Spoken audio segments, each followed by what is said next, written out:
এই মুহূর্তে বাংলা ফিল্ম ইন্ডাস্ট্রির সেরা লাইন আপ হচ্ছে শাকিব খানের। একের পর এক ব্লকবাস্টার সিনেমা আসছে, পাশাপাশি সিনেমা মুক্তি দেওয়ার ডেটও কিন্তু আগের থেকে অনেকটা পরিবর্তন হয়েছে।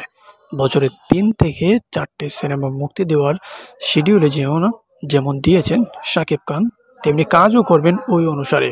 যাই হোক, মূল কথা হচ্ছে আগামী সেপ্টেম্বরে আসতে চলেছে বহুল আলোচিত ফ্যান ইন্ডিয়ান মুভি দরদ। আর সেটা নিশ্চিত করেছেন পরিচালক অনন্য মামুন নিজেই।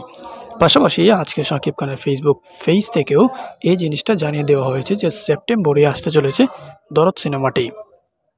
ইতিমধ্যে এই সিনেমার টিজারে বিভিন্ন লুক বা কনসেপ্ট পেয়েছেন শাকিব ভক্ত সহ ফিল্মের প্রতি যাদের আকর্ষণ আছে তারা।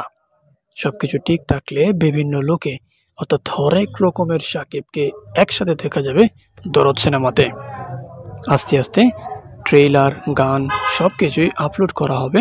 সো ভিউয়ার্স, আপনার মতামত কি? আপনি কি মনে করেন যে দরদ সিনেমা দিয়ে শাকিব খান তার প্রিভিয়াস যে মুভিগুলো আছে, তুফান, প্রিয়তমা, রাজকুমার, সেগুলোকে বিট করতে পারবে নাকি পারবে না?